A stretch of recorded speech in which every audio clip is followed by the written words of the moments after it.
Ryan was out of town today, and I guess I was the first one to call Shannon back. So thank you all for coming today to this joint Kenai Soldotna chamber. In consideration of our speakers, please go ahead and silence your cell phones now. And then if you all could stand and join me in the Pledge of Allegiance. To the flag of the United States of America, and to the republic for which it stands, one nation, under God, indivisible, with liberty and justice for all. All right, thank you guys. So right now, if anyone has any guests that they brought today, this would be the time to go ahead and introduce them. And I see a lot of new faces, so if y'all have a guest today, please go ahead and raise your hand. And well, that's it? Okay, nobody. Moving on. Oh yeah, we got one, thank you. My Bob Penny, my wife PJ, and our guest is Derek Musgrave. Okay, thank you, welcome. Any other guests today? All right, you guys are making this too easy on me. So today for our topic, we have the State of Alaska Republican Primary Gubernatorial Forum. And thankfully, I am not the one leading the forum. So actually, I would like to bring up the man, the myth, the legend, Meryl Sikorsky, and he's going to introduce our candidates.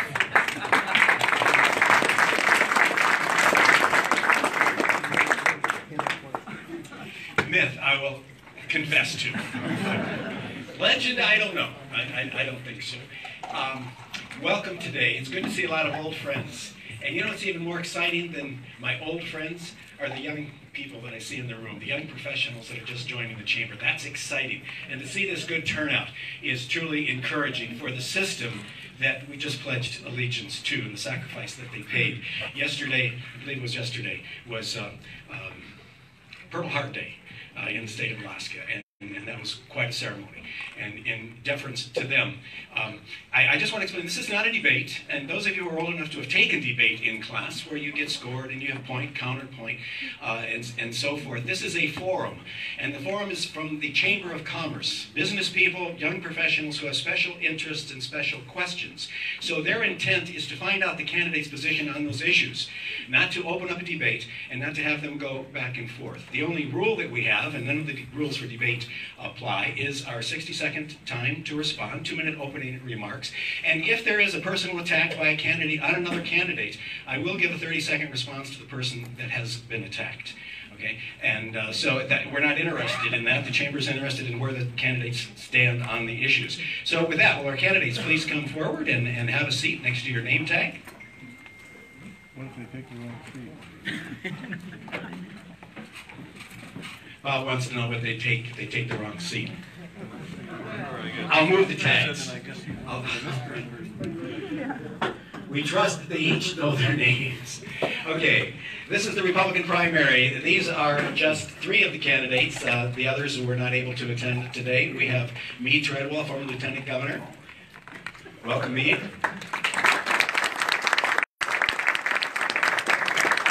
have Michael Sheldon also joining us on the Republican primary. And Mike Dunleavy. And Mike, we'd like you to start with your 2-minute opening remarks. Please just take the microphone. Mike Dunleavy, if you'll start, please. And we'll just pass it to your right. Can you hear me? Hear you now. Well, it's great to be here on a beautiful day on the Kenai. And good to see a number of folks that I know, and hope to get to meet some new folks. So my name is Mike Dunleavy. I'm running for governor as a Republican, obviously. And I came to the state of Alaska in 1983 as a young man out of Pennsylvania. And came up hot on the heels of what was the Carter years down in the lower 48 when interest rates were 24%. You could get a interest on your bank account at 14%. And there were no jobs in the lower 48. But before then, I always wanted to come to Alaska. Always wanted to come up here.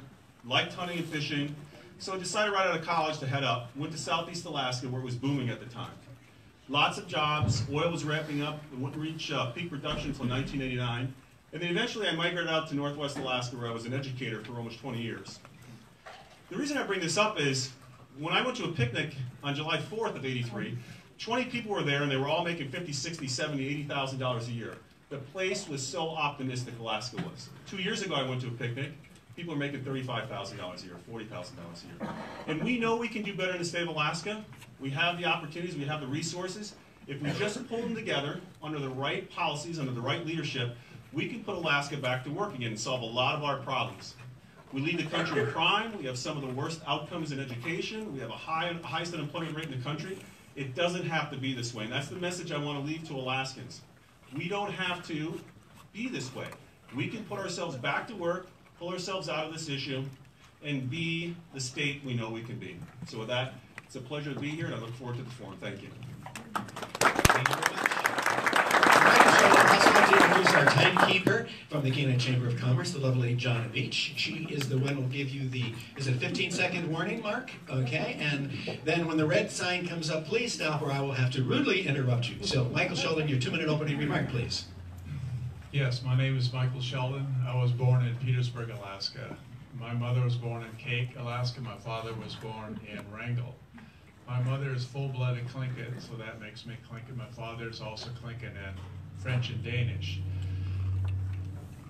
The reason why I stood up to become governor of Alaska is because of Walker's veto. That was one of the main reasons. Another one is the crime of aborting our babies in the state.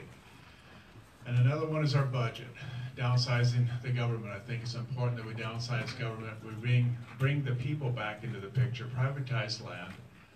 We can build railroads, we can build bridges, we can do a lot of things for the state of Alaska. We need to set aside money to do that.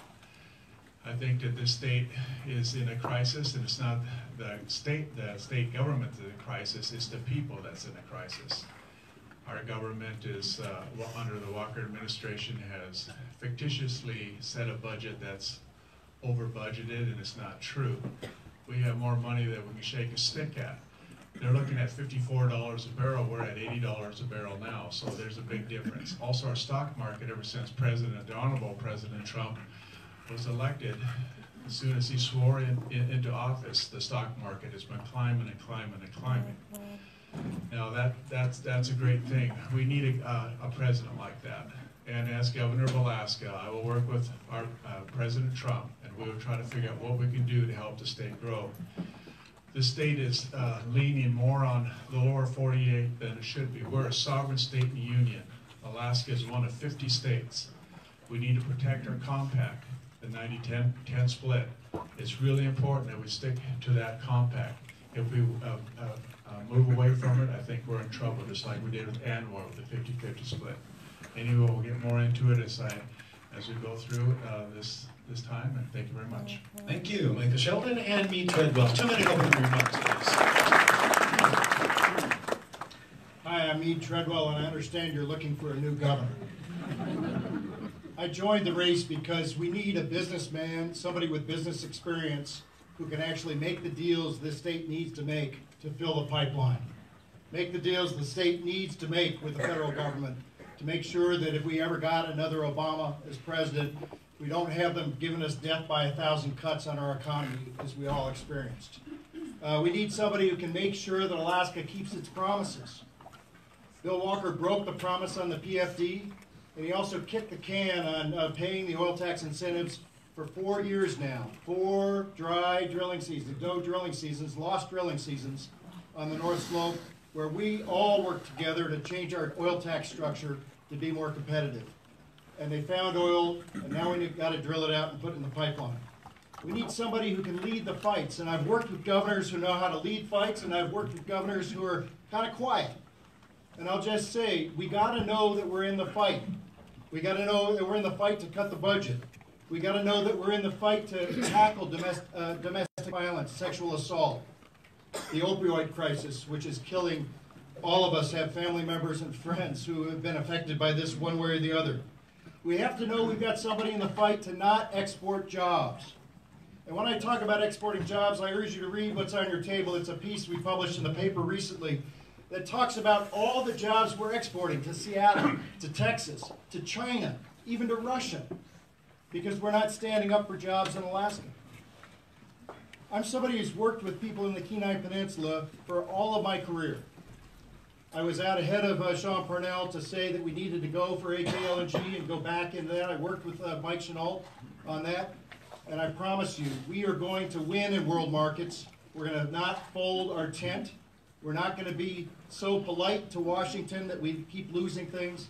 And I'd be honored to serve as your governor. Thank you. Thank you very much.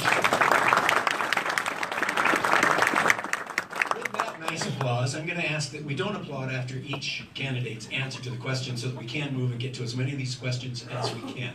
The first one will be for me, Treadwell, and this will be a 60-second response, please. As the state seeks to reduce its operating budget, which areas should be looked at first for reduction? And how much do you think needs to be cut from the operating budget? The amount that we have to cut from the operating budget depends on how successful we are in raising revenue. Getting oil into the pipeline, where I said we've kicked the can. Building up our private industries so that we have people paying a corporate income tax here. But I think we have to aim for several $100 million of cuts in the operating budget and quit hitting our savings accounts. The three largest general fund items are Department of Education, Department of Health and Social Services, Department of Corrections. And the way I would go about this is look at the outputs we're getting for our inputs. Because we're not getting the education we pay for. Of the 100 ninth graders who start this month, only 76 of them will graduate at current rates. Corrections are not correcting. Health, Bill Walker has added big logs to the fire, and we have the most expensive health care in the world, according to the head of Premera. Those are the three areas which we've got to work intensively. Okay, thank you. And Michael Sheldon, in the operating budget, which areas should be looked at first? And specifics about how much cut in the operating budget? I would say probably a 10% cut. That's what I think we should do, because we never had a cut for a very long time, so I think it'd be important that we do that. What I would do is I'd ask every commissioner that's under our agency to take a cut. All I'm asking is to take 1 pencil out of 10 and make that cut. Also, our administration should have a cut also. There's 24 agencies under our administration that needs to make that a huge cut. The reason why I say that is because the number one agency is receiving, one person is receiving $700,000 a year. Now the one number 24 is receiving $300,000 a year. Now just think about the personnel underneath them, the per diem and so forth and so on. That'd be a huge cut. I think it's important we do that, and the other cuts we make, it'll be good for the state and it'll be good for downsizing government. Thank you. Thank you very much. And Mr. Dunleavy, on the operating budget, where and how much? So the operating budget is really the issue for the state of Alaska. If we don't get the operating budget under control, we're not going to have a capital budget, we're not going to be able to grow the state of Alaska, and we're going to be forced into looking at taxes and taking the PFD, taxes on the industry, taxes on individual Alaskans. So what we need to do is ramp that operating budget down and contain it at about 2% growth a year, somewhere in the neighborhood of $4.3 billion, $4.1 to $4.3 billion. If we do that, we can service that budget with the fees and the monies we bring into the CBR, the Constitutional Budget Reserve, about $80-some million a year. While doing that, we got to get the fines on the slope into the pipeline. As you saw in the paper this morning, the Willow fine, Conoco's Willow fine, they believe it's actually bigger than they originally thought. We get the fines in, we can grow ourselves out of this. But basically what we have to do is ramp that operating budget down. We'll talk more about that, why that's the cancer in Alaska for our future. Thank you. Mr. Sheldon, you will be first to go on this next question. How would you encourage economic development? Privatization. We need to get more businesses in the private sector. We only have 1% in the private sector of Alaska. Texas has got 99. We only have one refinery. Texas has 30. We need to start learning how to operate our state properly. So I think it's really important that we do. We have a plan called the 5149 plan. 51% will be covered by the state of Alaska. Like for instance, if we were to build a Kinnick Bridge, that would be 51% ownership, 49% would be private sector. They'd bid on it, they'd get the bridge price on it, they'd invest in it. After a 10-year contract is complete, then if the contract was successful, then it'd take over the whole bridge. Would use the bridge as a one-way toll. Thank you. And back to you, Mr. Dunleavy, on the question about encouraging economic development. So again, first you have to box in your operating budget. You have to show the world, the investment world, that we can contain our spending. Right now, Alaska has no real controls on what we spend and how we spend it. That's the first thing, keep it around 2% growth. That will send a message that we don't need to tax, we don't need to take the PFD, and industries can then look at Alaska as a place that may be a little more stable than we are now. Get that investment in here. We have the resources that the world wants. We just need to make sure that our tax policies are in place, that we send a message to the world that we want investment in the state of Alaska, that we're not going to spend more money once they come in, because then it becomes a predatory tax on industries, and they don't want to come to a state that this is going to happen to. And so, making sure your operating budget's boxed in, shortening the timeline of your regulatory and permitting processes, and just, again, sending a message through a governor that is pro-business, that this place is open for business, and we're not going to prey upon any new industries coming into the state of Alaska. Thank you very much. And we pass it back to Meade Treadwell. Meade, what would you do to encourage economic development? I mentioned we got to keep our promises. When we invite people from all sorts of places in the world to come drill for oil here and then don't keep our commitments, we're driving investors away. When we invite people here to come and catch fish and there aren't any fish, we're driving people away. When we invite people to invest in our economy and don't hold up with either the budget or with our commitments, we drive people away. Now, one thing I will say is we got the refineries, the fertilizer plant, major economic development, the LNG plant here in Kenai, beginning with a governor who said, I'm going to take the royalty and I'm going to put it up to build a refinery. We have to do that with value added. We can't export logs, we can export logs, but we should be exporting furniture or fiberboard. We have fish going to China for secondary processing. That ought to be done here. It was Hillary Clinton's policy that helped force that abroad in our high power costs. We've got to be, let's see the stop sign. Not to be. Yeah, we've got to be hell on people who want to export jobs from Alaska. Thank you. Back over to Mr. Dunleavy for this next question going first. It's the gorilla in the room in this race. It's the permanent fund dividend cut. What are your views regarding those cuts? Let me think about that for a second. No, I'm kidding. So I don't think we need to cut the PFD. I think that was probably one of the biggest policy blunders we've done in the state's history.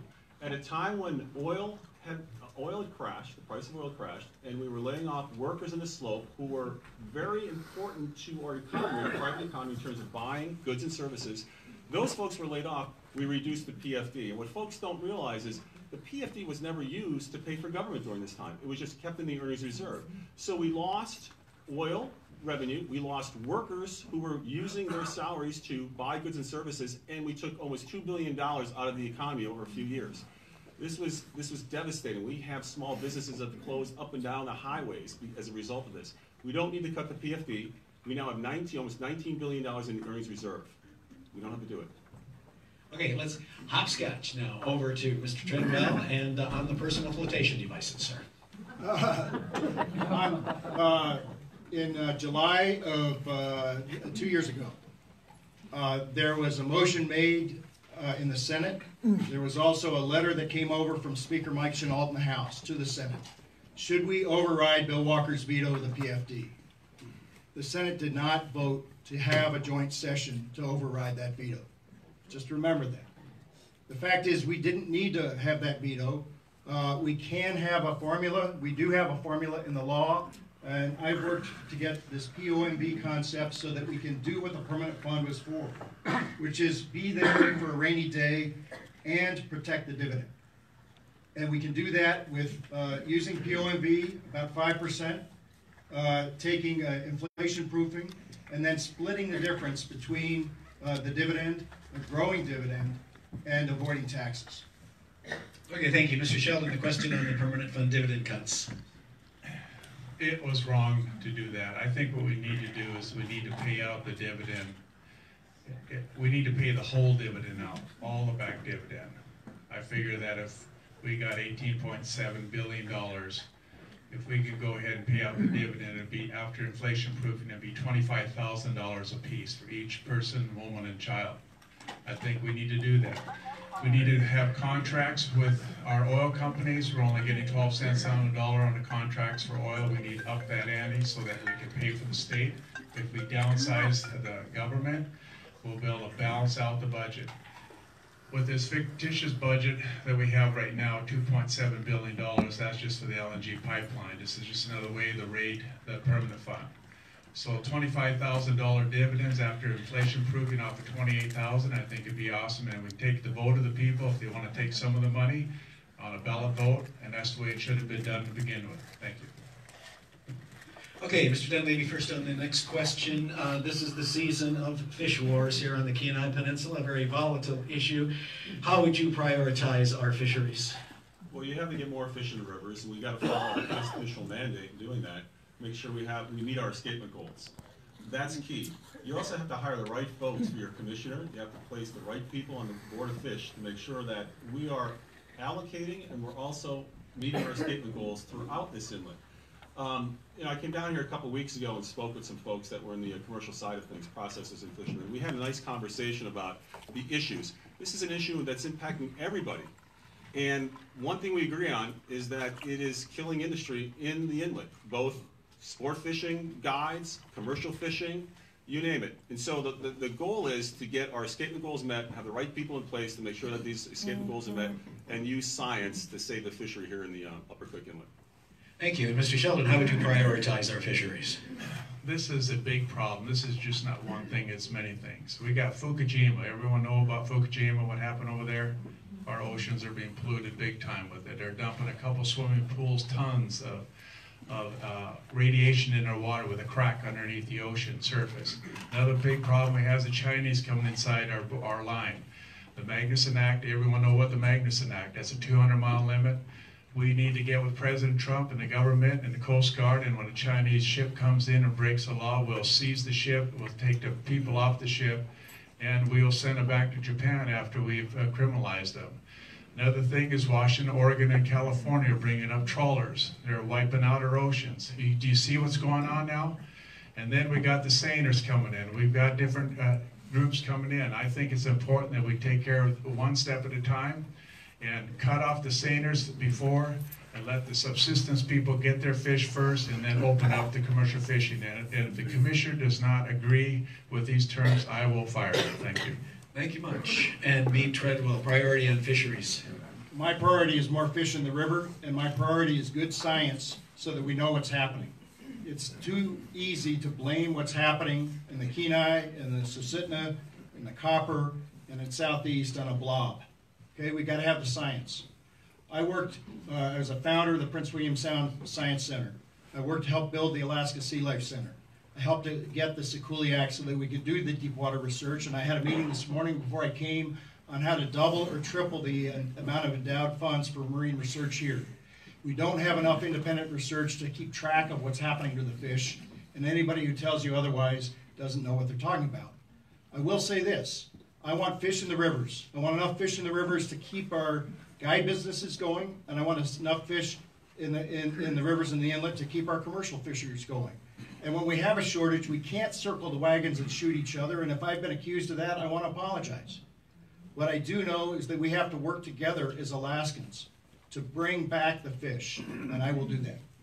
Okay, Meade, you'll also be first on this next question, which is sort of a segue to Stand for Alaska, Stand for Salmon, and why? Well, Or Stand for Salmon. I didn't get to read the Supreme Court's opinion this morning, but it will be on the ballot after, quote unquote, according to the headline, something unconstitutional is removed. So I don't know what the unconstitutional thing is about it, but I'm against it. I helped write our water quality standards when I was Wally Hickle's deputy commissioner at DEC. I worked with the Habitat Division. Anybody who tells you that we don't have good habitat laws doesn't know what we've done. Doesn't know what we've done here to protect habitat on the Kenai River, just as an example. Doesn't know the sacrifices we've made in our timber industry and what we've done with buffers in our timber industry to support salmon in Southeast. We have good water quality laws. We don't need a big green initiative like California to tell us how to do it. And frankly, that law, as I first saw it, says that before I put this in the dishwasher, I got to have Fish and Game tell me whether or not it's a salmon stream. It was way overdone. I'm against it. Thank you. And Mr. Sheldon, same question. Stand for Alaska or Stand for Salmon, and why?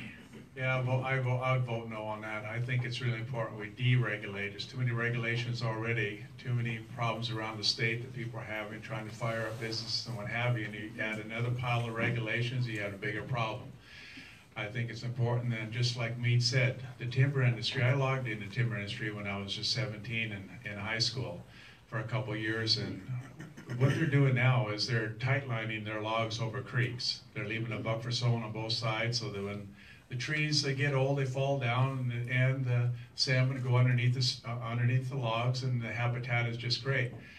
I think that what we're doing right now is good. We just need to deregulate and not make it so difficult for other people to get jobs and businesses and what have you, because that's what's strangleholding our economy right now, is because some people are saying, I just can't afford to get into the business in the state of Alaska, so I'm going to go, for instance, Oklahoma and work there because their laws are regulated for the people. Thank you. Thank you. Mr. Dunleavy, on Stand for Alaska or Stand for Salmon, your views? I was looking for you over there. Just real quick, I'm no on one. I don't support this initiative. I think it would shut down the state of Alaska. I didn't read the press this morning, so I'm at a bit of a handicap there, but I don't support the initiative. Okay, short and sweet. Let's go to Mr. Sheldon first on the next question, which is the other gorilla in the room, the Pebble Mine. Where do you stand on the Pebble Mine? Well, I'm glad you asked that, because it's better to have an answer than yes or no, because I think that the jury's out on Pebble Mine. There's a high sulfur rate. I've talked to a geologist about it. I think that the Pebble Mine the hole should be dug out of that area and moved 100 miles away and then filled into another hole to protect the fish habitat in that area. I fished in Bristol Bay, and I know what it's like to be there and how much salmon there's coming in, and I think it's important that we protect the industry. But at the same time, guess what? We got $500 billion of ore that could come out of the ground there in a certain amount of time, so that's another thing that I'm concerned about for the state of Alaska, because what I would like to do is start a permanent fund off the gold, so that not only will they get permanent fund from oil royalties, they also will get permanent fund from every aspect of every opportunity we have coming out of the ground, whether it be coal, copper, gold, what have you. Thank you. And Mike Dunleavy, your stand, please, on the Pebble Mine. I think it should be allowed to go through the study process. We don't know what the study process will say at the end. The study process may end up saying this is not a good mine out in Bristol Bay. But if we don't follow a study process, then we politicize the process. And the fear is that we'll do this with other projects. And then again, that adds to Alaska's instability in terms of investors when they're looking for a place to invest in a mining operation in the state of Alaska. So I think it needs to be allowed to go through the process. Let's see what the study process says, and then we can have a discussion after that. And leapfrogging back to Mr. Treadwell on the Pebble Mine beam. So Merrill, you asked us not to attack other candidates, but Mark Begich isn't here and Bill Walker's not here. Both of them proposed taking due process away from an investor we've invited to come to Alaska, and a governor who's willing to take away due process for politics is a governor who might take your parental rights, your property rights, your gun rights. It's no way to behave if you've sworn to uphold the Constitution. And it disgusted me. I have permitted mines in this state. I helped permit Fort Knox when I was at DEC, one of the largest employers in Fairbanks. And there was actually a mine during that time that didn't get permitted called the AJ down in Juneau. We have a fair permitting process here, and we'll work with it. And when there's improvements to technology, let's work with that as well. The new Pebble Mine proposal actually proposes a lot of development here on the Kenai Peninsula.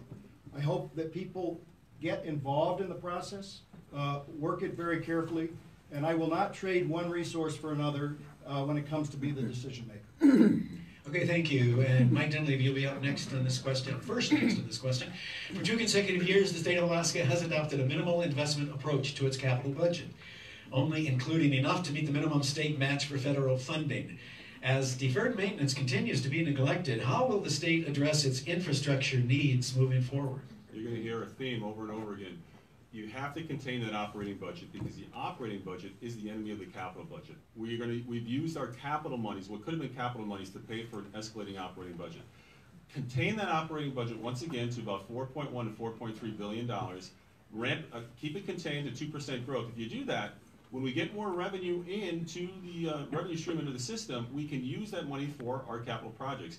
I propose the minimum of $200 to $300 million in a capital project moving forward, and hopefully can build that up when we get new revenues in from the slope. But we have to have a continual exploration and development process here in the state for new oil finds, new mining plays, etc.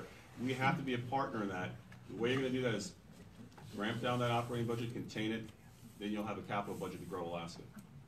Thank you. Mr. Sheldon, on the capital budget that's been neglected, how do you address infrastructure needs moving forward? Yeah, I propose a $935 million infrastructure, because this state really needs, we're really falling behind. Also a 10% cut, like I said before, we're dropping the CVR fund at 81% that covers the umbrella of the state of Alaska. I think that what we should do is we should get these refineries and what have you on tribal land, because all the red tape has been done. If you all can remember ANCSA in 1971, when Senator Stevens was our senator, how fast did the Alaska pipeline, how fast did it paperwork get through the Alaska pipeline? It was like overnight. We can do the same thing with the tribal government. Being that I'm a native of Alaska, I should be able to bridge the gap between those two areas. We'll give incentives to the tribal governments as we use their land, and we can get infrastructure in here, refineries and what have you. I think it's important for the state, because we need refineries best. We can service the people first with low fuel, low gas, low stove oil, kerosene, and what have you. The state of Alaska is being neglected. We're sending our fuel down south, and we need to export rather than import. Thank you very much. And the question on the capital budget, Mr. Treadwell, and moving forward to repair infrastructure. This question was asked yesterday in Fairbanks, and I said that we need a capital budget of at least $500 million a year and growing.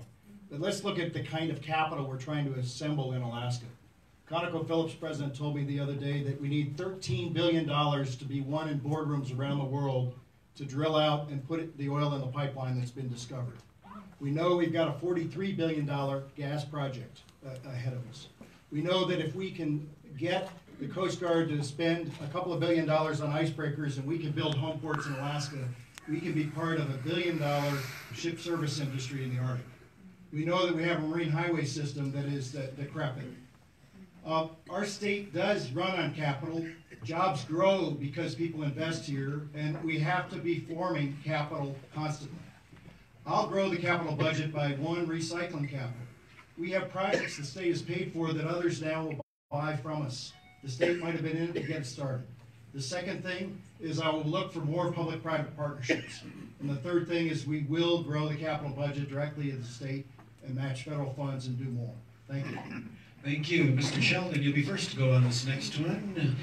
Money, money, money, money, money. Sales tax, income tax, or go ahead, address the budget, but do you want to have either a sales tax or an income tax, or neither?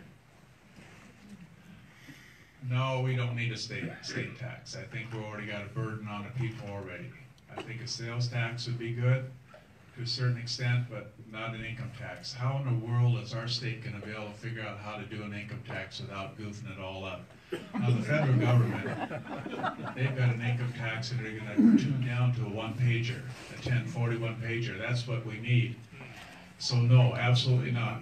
We can build the state of Alaska's economy, and we don't need an income tax. Why would we do such a thing like that? It's important that we turn the direction of economy building for the people of the state, building businesses, getting people into private business ownership of the state. I think we can make a huge turnaround, and it'd be a blessing to go that direction than to tax and burden the people, because it's not right.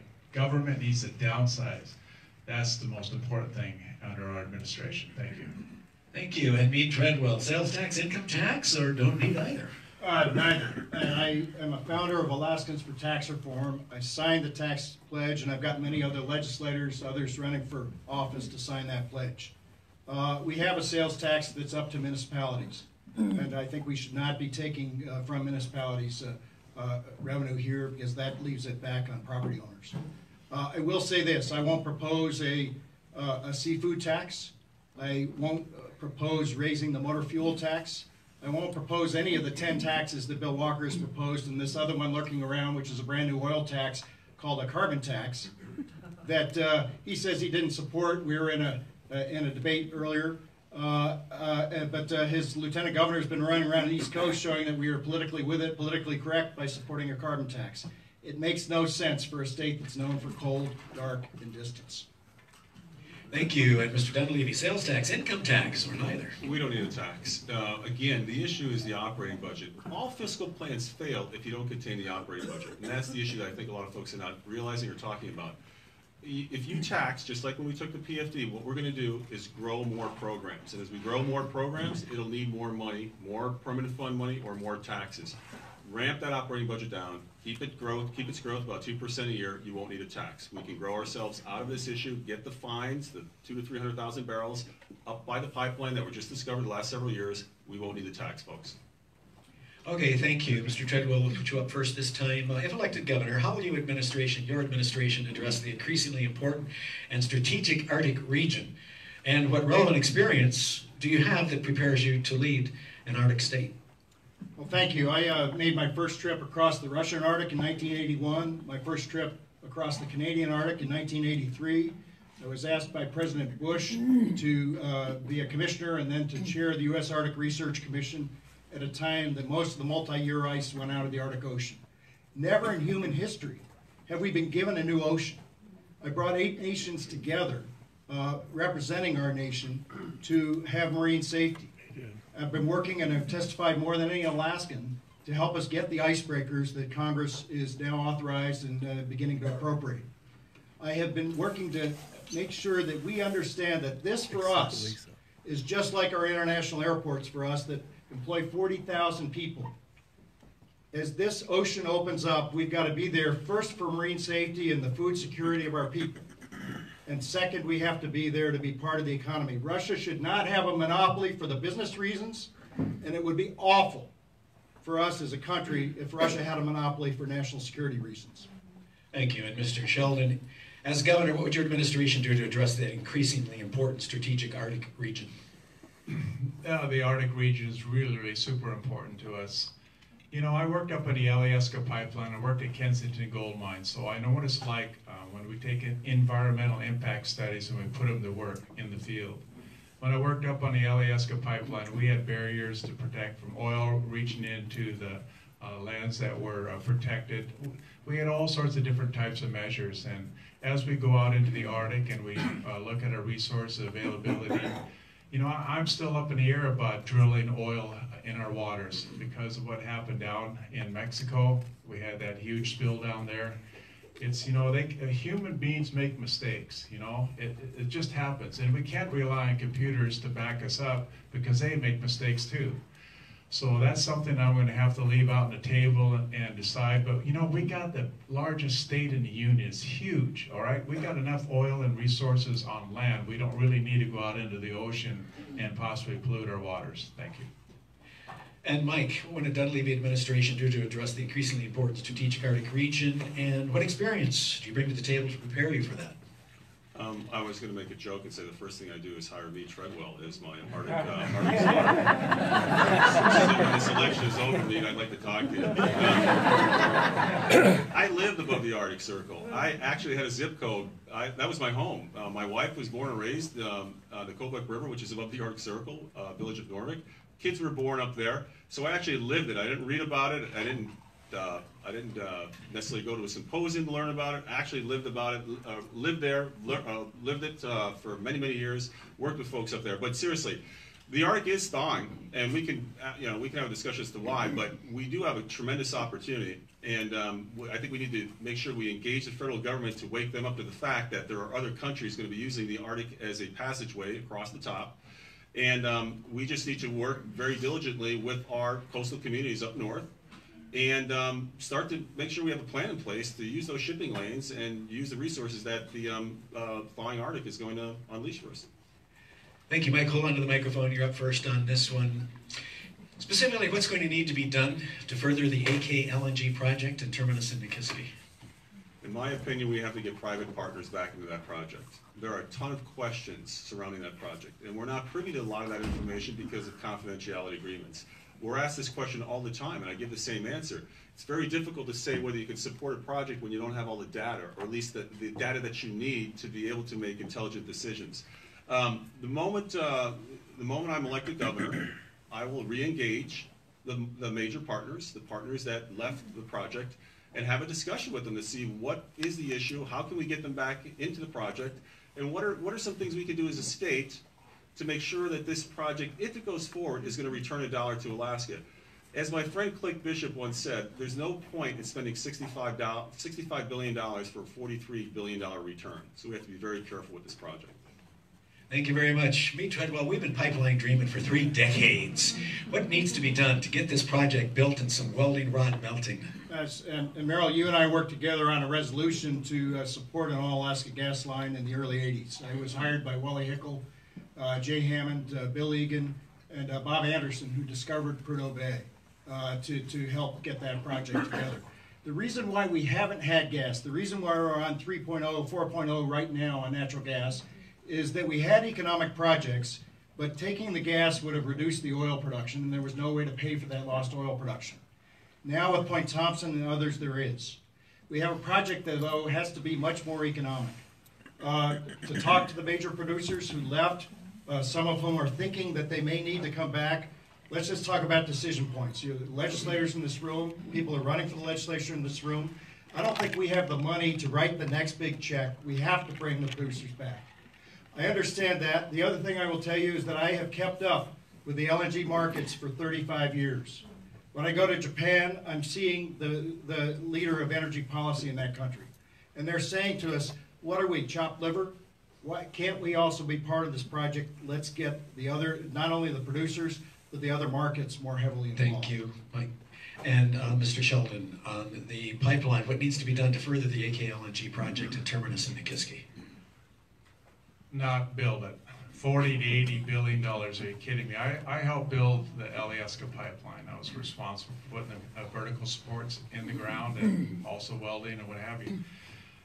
Why are we going the old-fashioned way? Haven't we grown up to realize that we can have our own infrastructure in the state of Alaska? Why don't we just go ahead and build refineries? Why don't we service Alaska first with fuel? Why are we shipping it down to Oregon and Washington and California and then shipping it back? Why are we getting an inflated dollar on our gasoline? I mean, this is not logistically right for the state of Alaska. How can we build our economy going this route? Let's go ahead and build refineries. If we were going to do an LNG pipe, let's do it in 3 stages. One to Fairbanks to Anchorage, and down to Valdez. Have the first one, phase 1, pay for itself. Second phase, third phase, pay for itself. But I don't want it because we're going to have Chinese labor, Chinese steel, and we're going to have Chinese oil. It should be Alaskan owned. It should be for Alaska only. Thank you. Thank you, Michael. Hold on to the microphone there, because this is rather a follow-up question. But as governor, would you be willing to codify the operational needs of the AGDC through statute by titling them as a formal public corporation, as mirrored in the oversight in the Alaska Housing Corporation, Alaska Railroad Corporation, and the Alaska Permanent Fund Corporation? The state of Alaska is not a corporation. We're a government. I think we need to realize that we're not a bank. You know, we're not one that needs to go down that route. I think it's important that if we do, we should allow corporations, yes, to be incorporated in LNG pipeline, what have you, as ownership, as we take bids out for it and have people invest into it. But I think the state of Alaska needs to stay a government.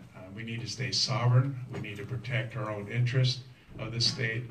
We don't need to be followed by the government, our government, the United States of America, so much as our sovereignty to protect it. Thank you. Okay, and Pete Treadwell, your views on codifying the operational needs of the AGDC through statute? Well, I helped get the original AGDC language passed with Speaker Chenault and others. I believe it's important we're there, and I'm going to give a Wally Hickel answer on that, whatever. I'm not sure what the answer is, Merrill. I do know this. Our project is $2,150 per ton delivered to the marketplace. Many of the other projects, including the ones the Russians have sailing right past us in the Bering Strait, are 2/3 of that. We have to be more competitive. We shouldn't make this our only option in that we've got options to create plastics on the North Slope. We've got things that we can do with that natural gas now to start monetizing it. We need to understand what the power is. We've spent a huge amount of money on this. I don't want to take away from the effort that's been done, but I will work very hard with all of you to get in the next phase of investment that we need and to make this project more competitive, because no matter what we do in terms of the corporate papers, if it's not a competitive project, it's just a pipe dream.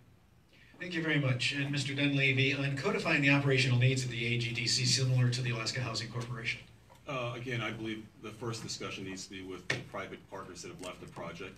We have to look at the project to make sure that it's economical and see how we can get the cost down, as has been mentioned. But getting those partners in, I think once we do that, we can have a discussion as to how we want AGDC to look and how it's going to function. Okay, thank you very much. Let's see, who's first to go next time? You lost count.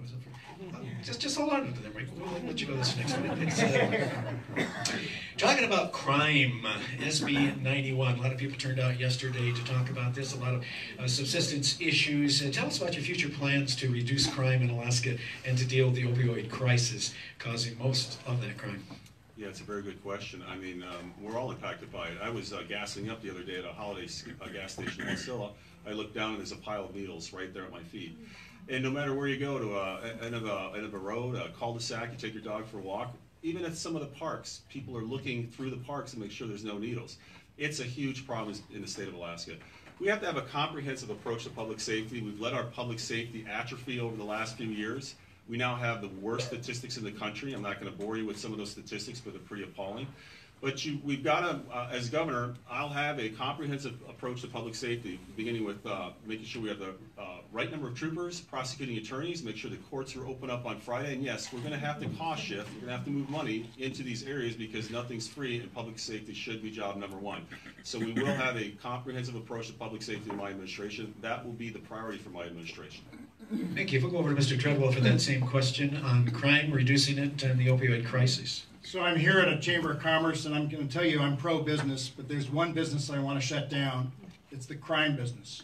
Criminal enterprise is growing, and we are not doing the federal-state cooperation that we need to have. I put together one of the first task forces of federal prosecutors, state prosecutors, the FBI, our troopers, to go after a particular crime problem in the early 90s, and I know how to do that. I've talked to the U.S. Attorney and say, why is it that this stuff, these opioids, are going out to the villages, the phenytoin and the heroin, coming through Alaska, getting into the veins of people? You've got an addiction problem, so the first thing we have to do is stop the source. Second thing we have to do is quit letting criminals go. Catch and release is maybe good for fishing, it's not good for criminals. The third thing is that small crimes here lead to bigger crimes. And a first offender shouldn't be given just an out. A first offender should be told how horrible it's going to be if that's the road you're going to tread. Thank you. Mr. Sheldon on crime. SB 91, SB 54, they need to be revoked immediately.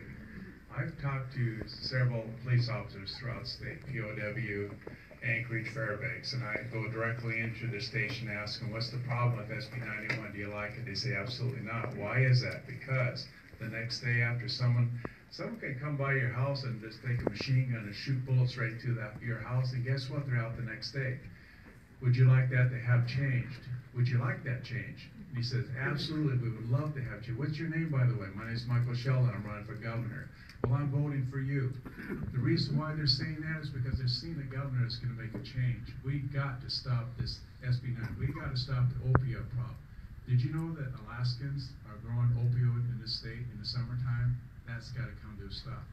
Our doctors and our dentists are putting opioids out to young children, the young teenagers are getting hooked on it.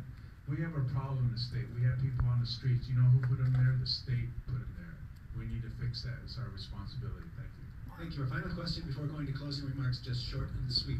Will you support the Republican winner in the primary in the general election in November, Mr. Dunleavy? Yes. Mr. Sheldon? Absolutely. And Mr. Treadwell? Yes. Okay, all on record to support whoever is going to win this primary. Now let's have the closing remarks from these gentlemen, and we will start with Mr. Sheldon. Well, you can see that I'm going to help the state of Alaska by its infrastructure. You know, I'm a Clinton, and the Clinkets were warriors. Did you know that we traveled all the way down to California to fight with other tribal governments? I'm not a marshmallow, I'm a warrior. I'm going to fight for the state. When I come up against the House and the Senate, we're going to have a war. Now, either they're going to agree that we need to fight for the Alaskan people, its businesses, and opportunities here in the state, or we're going to have trouble. There's going to be trouble in the House. I'm not going to sit there and allow things to happen just because people think it's important to happen, like special interest groups and lobbyists and what have you. I believe there should not be lobbyists in the Capitol building. I believe when the House members come into the Capitol building, they do not walk by a lobbyist. A lobbyist should be outside, just like the rest of them. They can stand out there with the other guys as they're picketing, watching what's going on inside. When you push that green button, that red button, you can be up here in Anchorage in a PFD. And when they're up here in Anchorage, they'll find out that they pushed the wrong button. Thank you. Thank you. Michael Sheldon, Republican candidate in the primary. Mr. Dunleavy, your 60-second closing statement, please. Again, as I started out, we have incredible opportunities here in Alaska. With all of our resources, the oil finds that were just discovered the last several years that are sitting by the pipeline right now, our mining plays, our timber, our fish, we have incredible opportunities to grow ourselves out of the mess that we're in right now. This is not an issue of running out of oil or gold or any of the resources. This is an issue of mismanagement. And I was, you notice I didn't hesitate in saying I'm going to support the Republican nominee because the last 4 years have been some of the most dismal in Alaska's history. Crime rate, educational outcomes, unemployment, you name it. We didn't run out of resources, we ran out of good leadership and good ideas. You can compare Venezuela to us to Iceland. Venezuela has resources like we do. Iceland has better management than Venezuela, and we do at this point. Get better management, get better leadership, better policies, put our resources to work, and Alaska will be back on track. I respectfully ask for your votes, starting today, if possible, and going into the general. Thank you very much. And Mr. Meade Treadwell, sir, your final 60-second closing remarks. First off, I'd like to thank you for the support that I've gotten here in the Kenai Peninsula in the past. When we got into the race, it was tremendous to have support from Speaker Chennault, Speaker Phillips from the Kenai Peninsula, former President Clintillion. Torgy had to take his name off because he took the federal job, but he was encouraged there. Representative Knopf, Representative Davis, Representative Olson, Senator Wagner, Borough Mayor Dale Bagley, Gary Stevens, Brent Hibbert, all of whom have represented you or parts of the peninsula. And I'm very proud to have that support because we know we can make things happen. If you're going to hire a CEO of a $9 billion enterprise with trillions in assets and $100 billion or more in financial assets, hire somebody who knows how to make business work. And that's not just the record, the comparison that we're talking about. It's what does the record mean for you to get the $13 billion that we need, to get the research that we need here in this state, to bring people together to fight crime. I've created things out of nothing, and I've done it by bringing people together to make things happen, and that's what I'll do as your governor. Thank you very much. And thank you. This is the point where we applaud all of the pledges.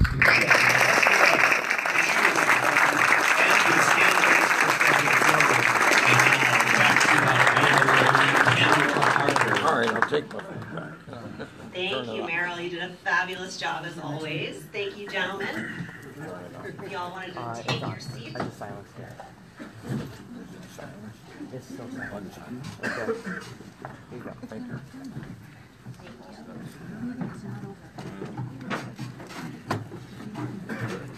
All right, so we are up to announcements from the floor, and Shannon told me to try to keep this to about 1:05. I'm not wearing a watch, so somebody flagged me down when I'm getting close there. So any announcements from the floor? Brandy. Let's do the first one up, then you remember the first one and the last one.